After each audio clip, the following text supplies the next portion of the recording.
네, 안녕하십니까. 좀 전에 소개받은 충남대학교의 원유재입니다. 오늘 이렇게 귀한 자리에 초대를 해주셔서 감사합니다. 사실 저는 그 저작권 보호보다는 정보 보호 쪽에 많이 이렇게 일을 해왔는데, 이번 우리 컨퍼런스에서 보안 관점에서 저작권 보호 기술을 이렇게 얘기해달라고 해서 어렵게 제가 동의를 했습니다. 사실은 제가 잘 모르는 분야에는 그러니까 전문가로서 나가는 걸 제가 꺼려하는 편인데, 오늘 아무튼 이렇게 훌륭한 자리에서 강연을 할 수 있게 돼서 대단히 감사하게 생각합니다.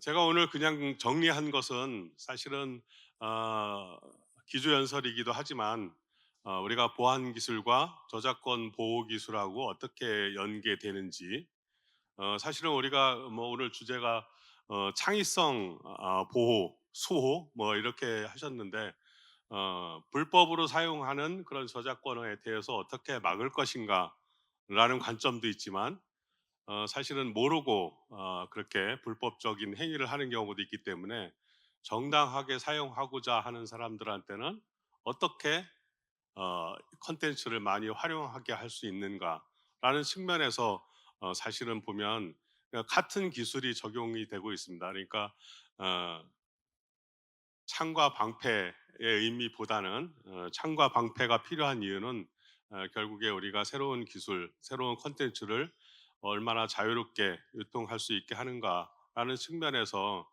우리가 생각해 볼 수가 있는데, 보안이나 보호나 똑같이 일반인들한테 인식되기에는 불편하게 하는 기술이란 관점이 더 많이 있죠.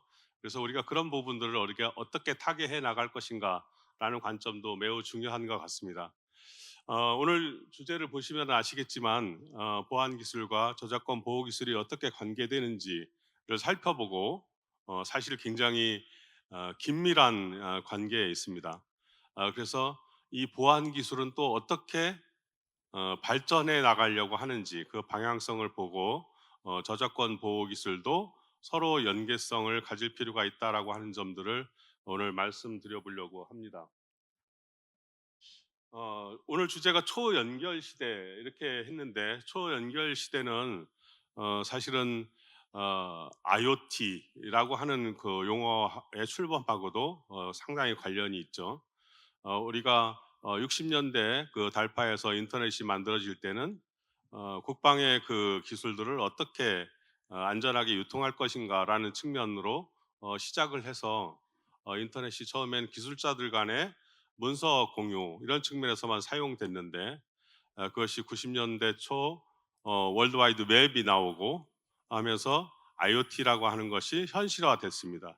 지금은 인터넷 오브 싱이 아니라 인터넷 오브 에브리싱이라고 하는 만물 인터넷이라고까지 하는 용어로 사용되고 있는데, 이것이 사람과 사람, 사물과 사물, 또 사람과 사물 사이에 연결되어서 새로운 가치를 만들어낸다. 그리고 그것이 새로운 혁신을 또 만들어낸다. 이러한 관점으로 우리가 생각되고 있는데, 그 이면에는 우리가 자율과 새로운 어떤 그 콘텐츠를 만들어내는 것들을 사람만 했었는데, 앞으로는 기술이 그것을 해낼 것이다라는 것이 함께 내포가 되고 있고, 그것이 현재 현실화되고 있는 거죠.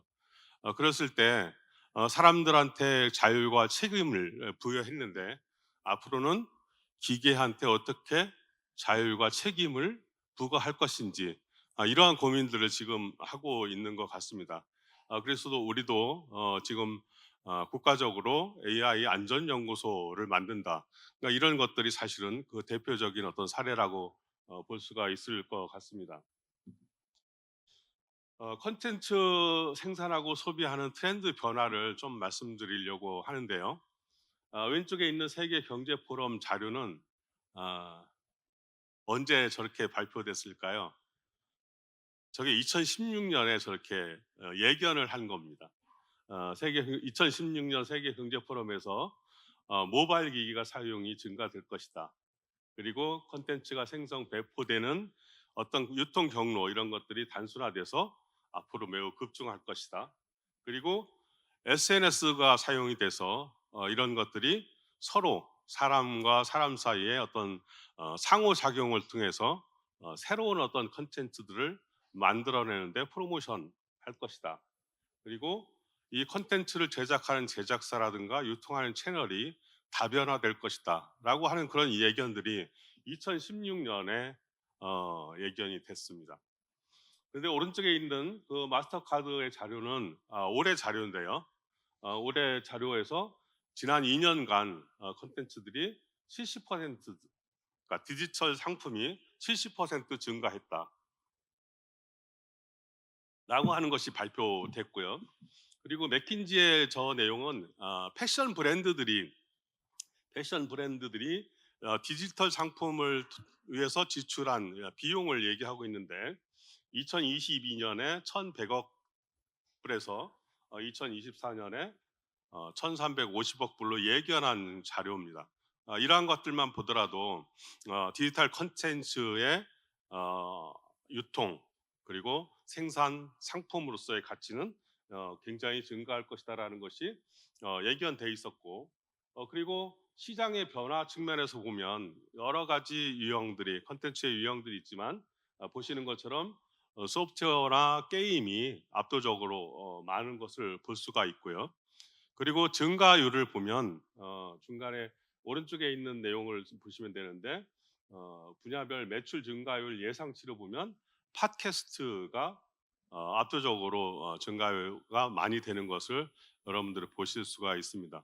실제로 우리가 SNS에서도 뭐 페이스북 같은 데서 보면 그 컨텐츠가 만들어지고 그다음에 유통되는 어떤 경로들의 어떤 변화들을 볼 수가 있는데 그런 것들을 잘 반영한 그런 자료가 아닌가 생각이 됩니다. 이러한 그 트렌드의 배경에는 뭐 몇 가지 다 알려진 내용들이 있지만 첫 번째로는 인터넷 사용률의 증가를 볼 수가 있을 것 같습니다. 전 세계 인구의 66%의 우리 인구들이 인터넷을 사용하고 있고 그리고 또 함께 모바일 기기, IT 기술의 발전으로 인해서 기기의 사용의 증가가 또 매우 그 중요한 역할을 했습니다. 그러니까 언제 어디서든지 콘텐츠를 접촉할 수 있는 그런 환경이 됐다라는 것이죠. 그리고 세 번째로는 소셜 미디어의 증가가 실제 여러분들이 보시는 것처럼 사람과 사람 사이의 어떤 그 상호작용을 통해서 새로운 컨텐츠에 대한 니즈나 그리고 공유나 이런 것들이 굉장히 활성화된 것을 여러분들이 아마 보실 수가 있을 것입니다. 그리고 마지막으로는 이것도 굉장히 중요한 원인 중에 하나인데 결국에 네트워크의 속도가 증가했다라는 것이죠. 이런 그 콘텐츠를 공유할 수 있는 환경에 제약이 있다면 결국에 사람들 사이에 아니면 기기 사이에 이 콘텐츠가 유통되는 그런 어떤 것이 굉장히 어려움이 따를 텐데 이런 네트워크 속도가 증가함에 따라서 그 유통 환경이 굉장히 긍정적으로 변화했다라는 것을 우리가 알 수가 있습니다. 인터넷 사용률이 증가하고 모바일 구입가 급증함에 따라서 지리적인 한계가 없고 그리고 콘텐츠가 여러 형태로 유통되게 될 수가 있고 그럼에 따라서 그 불법 복제나 이런 것들도 그 역기능조차도 같이 함께 증가하는 것을 우리가 볼 수가 있습니다. 소셜 미디어의 사용률 증가, 네트워크 성능이 향상된 것들은 개인 간의 콘텐츠를 제한 없이 공유할 수 있는 그런 환경. 그리고 또 언제 어디서든지 불법적으로 콘텐츠를 접근할 수 있는 이런 환경들이 만들어졌다고 볼 수가 있습니다. 그러니까 이러한 어떤 그 새로운 어떤 변화들이 또 이 불법적인 콘텐츠를 접근할 수 있는 그런 환경이 또 같이 함께 발전해서 역기능과 순기능들이 서로 엮여 있는 그런 어떤 현상들을 우리가 볼 수가 있습니다. 아까마이라는 회사에서 그 저작권 침해 현황 보고서를 발표를 했는데 그 내용들을 이렇게 보면 코로나 이후에 특히 수많은 스트리밍 채널을 통해서 콘텐츠가 생산되고 소비되는 것을 볼 수가 있고, 그리고 어 브라우저나 어떤 모바일 앱을 이용해서 불법 콘텐츠에 접속하는 그러한 어 횟수가 증가하고 있고, 그리고 이 아까마이에서 결론은 그래도 이러한 그 저작권 침해에 대해서 효과적인 방법, 이런 것들은 찾기가 어렵다라고 하는 그 문제를 지적한 것을 볼 수가 있는데, 그 보고서에서 발표한 것에 의하면 저작권 침해 분야별 건수를 보면 TV가 가장 많고요. 그다음에 출판물, 영화, 이런 형태로 우리가 분석된 결과를 볼 수도 있었습니다. 그다음에 또 하나 빠뜨릴 수 없는 것이 생성형 AI 기반 콘텐츠 저작권 문제입니다. 아까 제가 서두에 말씀드린 것처럼 이제까지 우리는 사람한테만 자율과 책임을 물을 수가 있었는데, 앞으로는 기계한테도 자율과 책임을 물어야 되는 그런 환경이 왔다고 말씀드릴 수가 있는 거죠. 미국에서 실제로 2023년에만 큰 소송이, 뭐 작은 거는 제가 모르는 것도 많이 있겠지만 큰 거로만 13건의 소송이 발생했는데, 이러한 것들이 생성형 AI를 통해서 새로운 콘텐츠가 만들어지는 과정에서 이 생성형 AI가 새로운 콘텐츠를 만들어내기 위해서는 콘텐츠를 가지고 학습을 해야 되는데, 이 학습 데이터들을 불법적으로 사용한 경우가 상당히 많았다라고 하는 것입니다. 그래서 이 문제는 여러 가지 환경에서 앞으로 어떻게 대처해야 되는지 고민이 필요한 문제입니다. 그 대표적인 내용들을 보면 어 예술가 집단들의 미드저니 소송, 이런 것들은 유사 이미지를 생성했다든가, 아니면 뉴욕 타임즈가 소송한 경우는 어 기사를 무단 사용했다든가, 그다음에 또 어떤 스티커들을 사용하는 이런 사항들이 발생해서 소송이 발생한 사례들을 우리가 볼 수가 있습니다. 이와 같이 최근 우리 인터넷 환경에서는 여러 가지 저작권 침해의 어떤 그런 유형들이 드러나고 있는데, 그러한 이런 저작권이라고 하는 것과 보안 기술은 어떻게 관련이 있는지를 좀 정리를 해본 내용입니다. 이 장표는 우리가 그 정보 보호, 뭐 시큐리티를 하는 사람이 거의 첫 번째 강의에서 듣는 그런 내용인데요. 사이버 보안이라고 하는 것은 그런 디지털 미디어, 그러니까 컴퓨터나 전자통신, 뭐 시스템이나 서비스, 아니면 데이터, 소프트웨어, 뭐 어떤 인프라, 이런 것들에 대해서 어, 가용성, 무결성, 기밀성을 제공하는 그러한 기술과 일련의 어떤 절차다, 이렇게 이제 대표적으로 교과서에 나와 있습니다. 여기서 제일 처음에 얘기할 수 있는 기밀성이라는 것은 우리가 암호로 대두되는 기술로서 이 기밀성을 유지하는데, 이것은 권한이 없는 사람은 어떤 내용을 보더라도 내용의 의미를 알 수 없는 것, 이런 것들입니다. 그래서 여러분들이 잘 아시는 것처럼 그러기 위해서 사용되는 기술이 암호화 기술이죠. 암호를 통해서 어떤 내용이 정당한 권한이 없는 사람한테는 그 내용을 파악할 수 없는 그러한 기술들이 기밀성에 해당됩니다. 그다음에 대표적으로 두 번째가 이제 무결성입니다. 무결성은 허가받지 않은 사용자에 의해서 컨텐츠가 의변조되는 것을 막는 겁니다. 그러니까 정당한 권한이 있는 사람만 어떤 데이터 콘텐츠에 대해서 변화를 가할 수 있도록 하는 기술이죠. 그러니까 보안 기술이라고 하면 어떻게 보면 의변조가 되었을 때 그것을 의변조됐다는 사실을 알아차릴 수 있는 기술을 무결성 기술이라고 얘기할 수가 있습니다. 그다음에 세 번째로가 가용성이라고 얘기할 수 있는데, 이것은 어떠한 콘텐츠나 서비스가 정당한 권한이 있는 사람한테는 원할 때 언제든지 제공되거나 이용될 수 있도록 하는 기술입니다.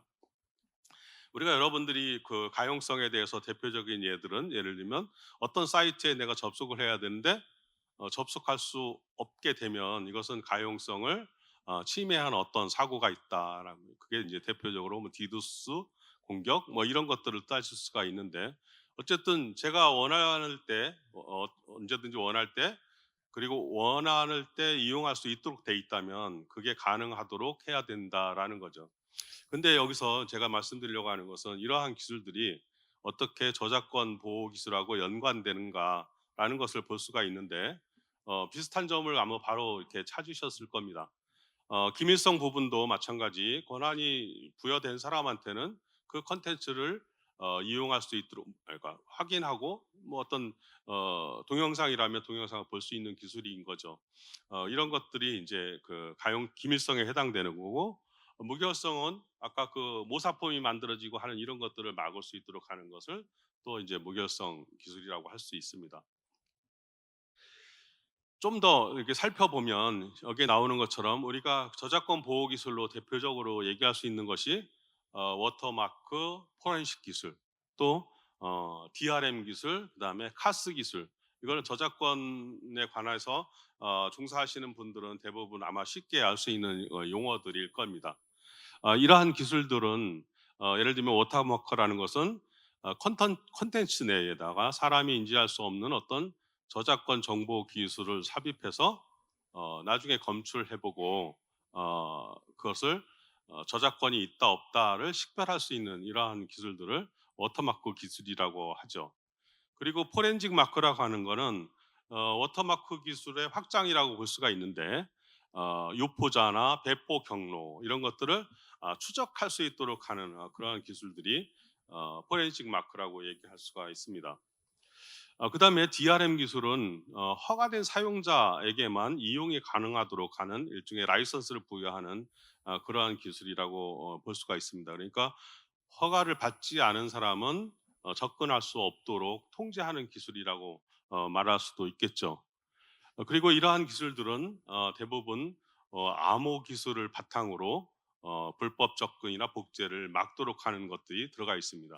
그러니까 우리가 제한된 접근을 제어하는 기술이지만 그 이면에 속에 들어가 있는 기술은 암호 기술을 바탕으로 하고 있다라고 하는 것이죠.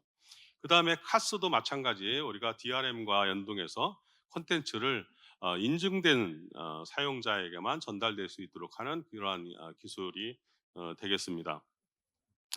그래서 인증 기반 저작권 콘텐츠에 대해서 접근 제어를 하고 복제나 수정을 차단할 수 있는 이러한 기술들은 좀 전에 말씀드린 보안 기술에서 얘기하는 기밀성, 무결성, 가용성 기술하고 큰 틀에서 상당히 관련이 있다. 뭐 상당히가 아니라 절대, 그러니까 불가분의 관계가 있다. 이렇게 말씀드릴 수도 있습니다. 좀 더 이렇게 말씀드리면 우리가 그 사이버 보안 기술이 디지털 자산을 보호하거나 아니면 어떤 공격으로부터 어떤 위협으로부터 방어하거나 대응하거나, 그다음에 또 어떤 그 이러한 기술들은 계속적으로 이렇게 새로운 기술을 적용해서 발전하고 있는데, 이것들이 최근에 AI를 말씀드렸는데 마찬가지 그 정보 보호 보안 환경에서도 보안 기술을 이용해서 어떻게 AI 기술을 이용해서 어떻게 보안을 활용할 것인가?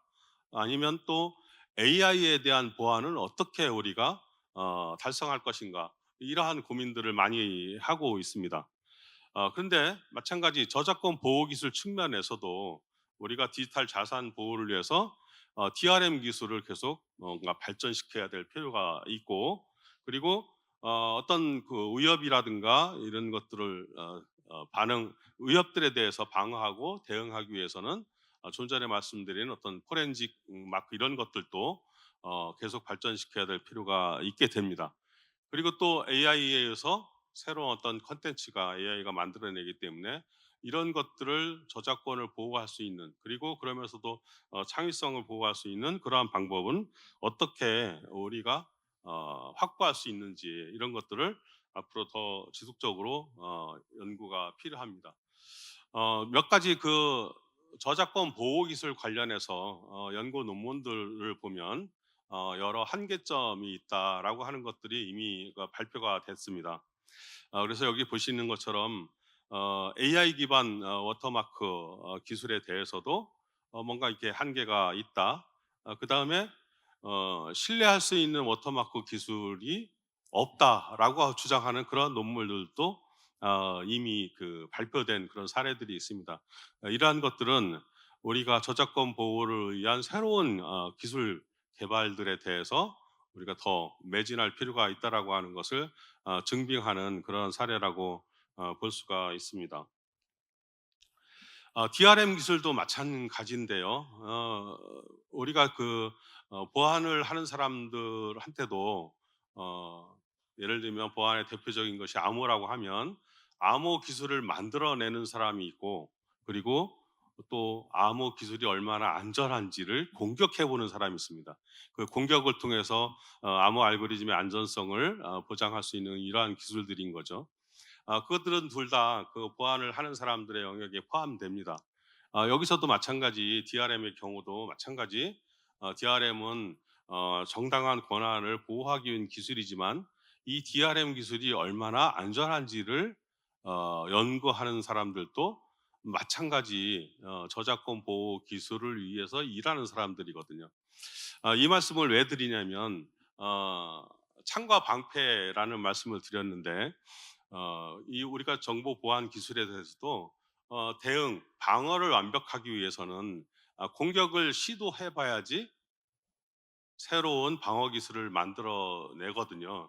그래서 저작권 보호 우리 여기 계신 영역에서도 이러한 어떤 저작권 보호 기술의 취약점을 찾아내는 그러한 사람들에 대한 것도 지원을 더 확대할 필요가 있다라는 그 말씀을 드리고 싶습니다. 실제로 보안에서는 버그 바운티라고 표현을 하는데 이 취약점을 찾아내는 그러한 일들을 그 큰 글로벌 회사들은 자기 회사 제품에 대해서 취약점을 찾아내는 데 상금을 걸고서 하고 있고요. 미국에서는 최근에 국가에서도 AI를 통해서 취약점을 공격하는 이러한 기술들에 대해서 챌린지 데이 같은 것을 이렇게 만든 적이 있는데 마찬가지 우리 저작권 보호 기술의 새로운 기술들을 만들어내기 위해서는 그런 취약점을 탐구하는 그런 활동들도 장려할 필요가 있다라는 것을 함께 말씀드리고 싶습니다. 그래서 이렇게 그 저작권 보호 기술을 발전시키기 위해서는 크게 아까 말씀드린 것처럼 보안 기술 관점에서 보면 세 가지 관점으로 말씀드릴 수가 있을 것 같습니다. 첫 번째가 디지털 워터마크에 대해서 우리가 그 비가시성 워터마크의 경고성을 높이기 위한 그러한 기술들에 대한 연구가 필요하다라고 말씀드릴 수가 있고, 그다음에 두 번째로는 DRM을 해킹하거나 내부 사용자에 의한 민간 정보가 유출되는 것들을 방지하기 위한 새로운 기술들, DRM 관점에서도 우리가 새로 볼 필요가 있다라고 말씀드리고, 세 번째로는 생성형 AI 콘텐츠에 대한 문제를 우리가 어떻게 접근할 것인가라고 하는 측면에서 우리가 앞으로 연구가 돼야 된다라고 생각을 합니다. 그래서 디지털 워터마크 제거하고 변조 대응하는 이러한 기술들은 우리가 아까도 보안 기술에서 AI를 어떻게 보안 기술에 적용할 것인가라는 측면에서 연구를 하고 있다고 한 것처럼 우리가 새로 나오는 그런 기술들을 이용해서 저작권 보호를 할 수 있는 방법은 없을까라고 하는 거죠. 그래서 실제로 인공지능이라든가 머신러닝을 기반으로 이런 경고성을 높이기 위한 그런 연구들이 진행이 되고 있고요. 또 하나는 그 양자 컴퓨터에 대한 부분은 사실은 이것도 양날의 검인데 우리가 이제 전 세계적으로 양자 기술에 대한 연구가 굉장히 많이 투자가 되고 있습니다. 그 양자 기술은 두 가지로 얘기할 수 있는데요. 하나는 첫 번째 통신 매체상에서 양자 기술을 적용하는 건데, 이 통신 매체에서의 양자 기술은 양자의 특성상 정보가 유출됐을 때 원래 정보가 다 변조가 되는, 그러니까 고유의 정보가 남지 않는 이러한 기술들을 이용해서 통신 선로상의 양자 기술을 적용하는 것이 있습니다. 그래서 이것은 양자 네트워크, 그다음에 통신 회사들이 주로 하는 그러한 어떤 기술이 하나고요. 그다음에 두 번째로는 현재 있는 암호 기술이 양자 컴퓨터가 나왔을 때는 취약점이 많이 발생한다. 그러니까 지금은 우리가 암호 기술이 현재에 유통되는 컴퓨터를 이용해서 암호 알고리즘을 깨기 위해서는 몇십 년, 몇백 년이 걸린다라는 가정을 하고 사용하는 건데, 양자 컴퓨터가 나왔을 때는 이 시간이 단축이 되기 때문에 기존의 암호 기술에 취약점이 많이 생긴다. 이러한 관점입니다. 그래서 저는 통신 쪽보다는 양자 컴퓨팅 환경에서 이게 포스트 퀀텀 크립토그래피 뭐 이렇게 표현하는데, 양자 컴퓨터가 나왔을 때 이 암호 알고리즘이 취약점이기 때문에 그 취약한 알고리즘을 사용한 저작권 보호 기술도 다 바뀌어야 된다. 새로워져야 된다라는 것을 말씀을 드리고 있는 겁니다. 여기 뒤에 보면 그 뒤에 사례들이 뭐 이렇게 좀 나왔는데, 여기서 이 뭐 구체적으로 이렇게 말씀드릴 내용은 아니고요. 제가 자료에 다 넣었으니까 나중에 참고해 보시면 그런 사례들을 직접 여러분들이 확인해 보실 수가 있습니다. 그리고 두 번째 방향은 DRM 해킹하고 정보 유출 방지 측면인데, 여기에 이제 암호화 기술이 여기에 나오는군요. 제가 분류를 좀 잘못했네요. 암호화 기술에서는 차세대 암호 기술을 통한 DRM 해킹 방지. 아까 DRM에는 암호 기술 기반으로 DRM 기술이 만들어졌다고 말씀드렸지 않습니까?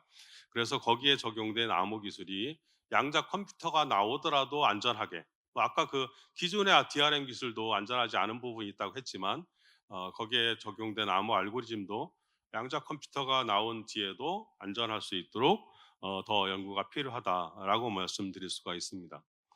그리고 또 보안 관점에서는 최근에 큰 화두가 제로 트러스트입니다. 제로 트러스트는 옛날에는 뭐 보초가 잘 쓰면 안전하다 이런 관점으로 보안을 적용해서 방화벽이라든가 아니면 뭐 백신, 이러한 어떤 보안 기술을 적용해서 보안을 대응을 해왔는데, 지금은 믿을 것이 하나도 없다.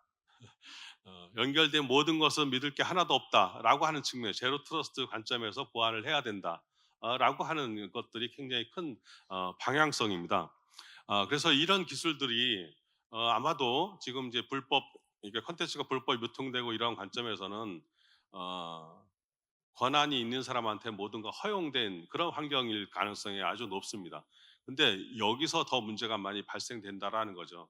그러니까 그런 것들을 그러면 우리가 권한이 있는 사람들이 뭔가 이렇게 접근할 수 있는 이런 환경에서 권한이 없는 사람이 쉽게 접근하지 못하는 그런 방법들은 어떤 것일까? 그 경계를 어떤 기술로 둘 것인가? 아마 정책을 하는 부서 아니면은 우리가 그 정책을 집행하는 그런 기관에서는 사실은 저런 일들이 많이 발생할 수 있는데, 이런 환경에서는 보안 기술들을 적용해서 그 접근을 기준과 다르게 할 필요가 있다라고 하는 것이죠.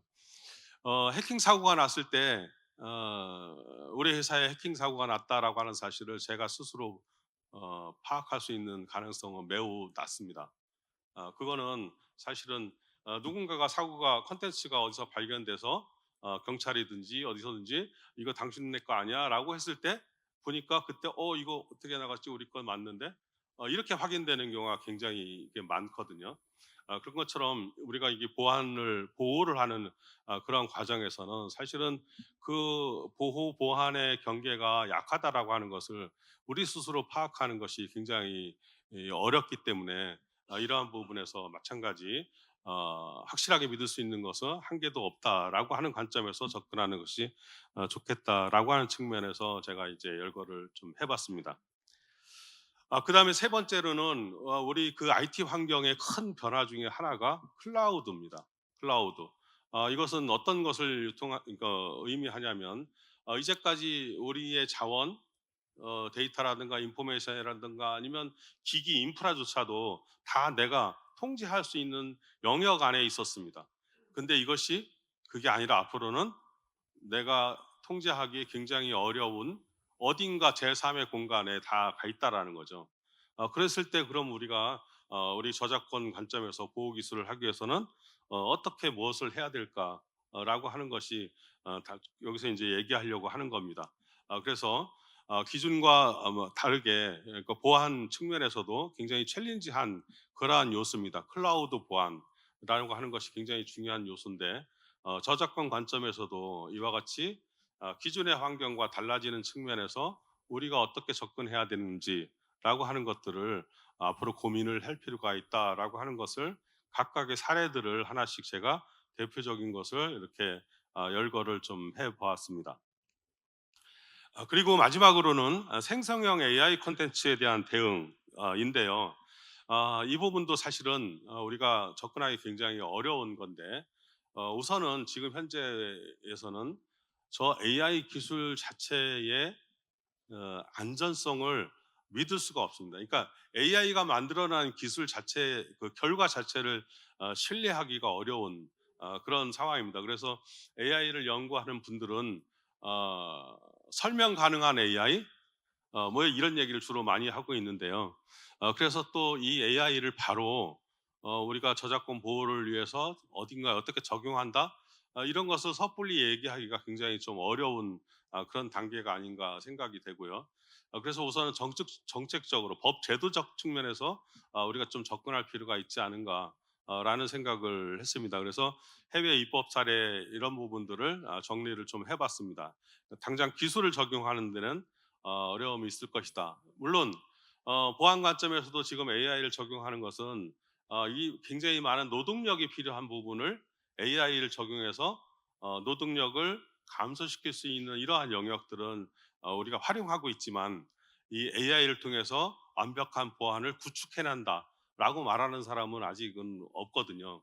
이러한 관점에서 그러니까 저작권 보호 기술에도 그런 어떤 노동력이 필요한 부분들에 AI를 통해서 뭔가 이렇게 회색지대에 있는 내용들을 걸러내는데 이런 데서는 지금 있는 기술들도 유용하지만 실제로 완벽하게 적용하는 데서는 앞으로 좀 더 시간이 걸릴 것이다. 이런 측면이 제가 말씀드릴 수가 있을 것 같습니다.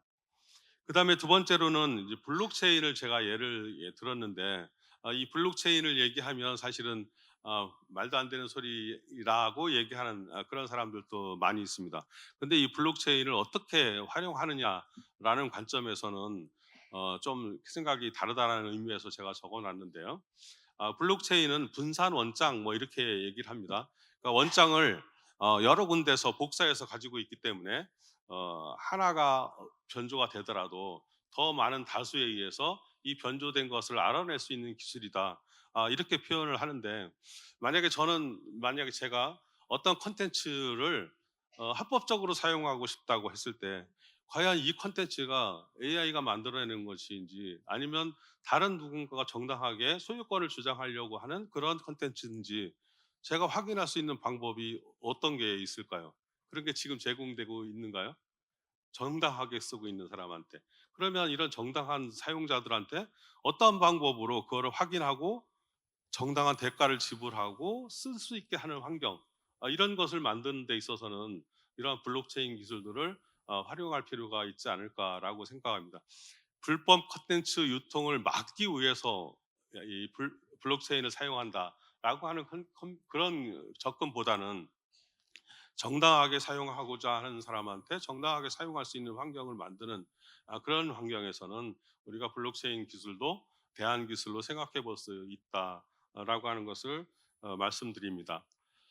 그러한 사례들을 나름대로 이렇게 정리를 해 봤는데 그 AI 관련해서는 지금 많은 나라들이 접근하고 있는 것이 여기에 인제 AI 대가인 교수님도 나와 계신데 이게 만약에 AI에서 만들어진 콘텐츠인지 아닌지도 알 수가 없는 상황이기 때문에 그런 어떤 그 메타포어 같은 것들을 만들어 나가는 것을 국제 표준으로 정하자. 이런 부분들이 지금 많이 시도가 되고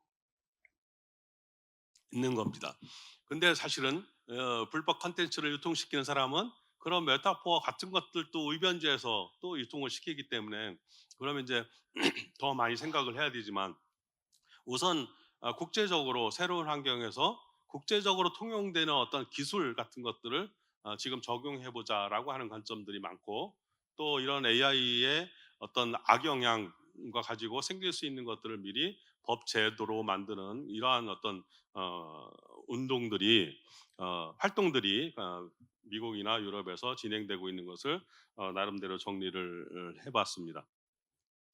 그리고 마지막으로 이제 블록체인도 뭐 여러 가지 형태의 블록체인이 있는데 그냥 한 사례로 스마트 컨트랙을 이용해서 콘텐츠를 서로 유통할 수 있는 이런 환경들을 만들어 그러니까 이 연구된 결과들을 제가 여기 공유를 한 건데, 아까 말씀드린 것처럼 불법 콘텐츠를 유통을 막는다라고 하는 측면보다는 합법적으로 사용해서 이용을 촉진하게 하는 그러한 기술, 대안 기술들로 활용 같은 것들을 검토해 볼 수 있겠다 라고 생각을 했습니다. 마지막 결론인데요. 여기서 보시면 처음에 불 저작권의 문제를 나름대로 이렇게 좀 짚어봤고, 그리고 이런 어떤 보안 기술하고 저작권 보호 기술하고 어떤 연관성이 있는지, 그리고 마지막으로는 우리가 앞으로 보안 기술의 트렌드에 따라서 저작권 보호 기술도 발전돼야 되는 방향성에 대해서 정리를 해보았습니다. 어 저도 이제 보안 쪽에 굉장히 오래 이렇게 하다 보면 아까 말씀드린 것처럼 보안은 불편하게 하는 것, 이것이 굉장히 많은 사람들의 뇌리에 박혀 있거든요. 회사 내에서도 보안하는 사람들은 다 이렇게 경계하죠. 제가 나타나면 다 불편하게 하기 때문에. 그런데 우리가 그런 말이 있죠. 자동차 브레이크가 자동차를 달리게 하기 위해서 필요할까요? 아니면 정지하기 위해서만 필요할까요? 그러니까 이런 것들을 생각해 보면 우리가 지금까지 말씀드린 것이 저작권에 대해서 불법적으로 사용하는 것을 막기 위해서만이 아니라 이 저작권을 보호해서 아까 창의성을 더 존중시키고 새로운 어떤 창의적인 활동들을 더 활발하게 한다라고 한 측면에서 보면 브레이크는 자동차가 달리게 하기 위해서 필요한 거죠. 자동차에 브레이크가 없으면 자동차가 달릴 수가 없지 않습니까? 설 수가 없기 때문에 달릴 수가 없는 거죠. 그것처럼 보안 기술하고 보호 기술은 일맥상통하는 부분이 있어 보입니다. 그래서 우리가 앞으로 이런 브레이크의 사례처럼 저작권을 보호하는 것 이 자체, 이런 활동, 이것들이 과연 궁극적으로 우리가 무엇을 위해서인지를 더 많은 분들한테 각인시키는 그런 활동도 매우 중요하지 않을까 생각이 됩니다. 이것으로 제가 준비한 자료는 마치고 여기서 끝내려고 합니다. 경청해 주셔서 감사합니다.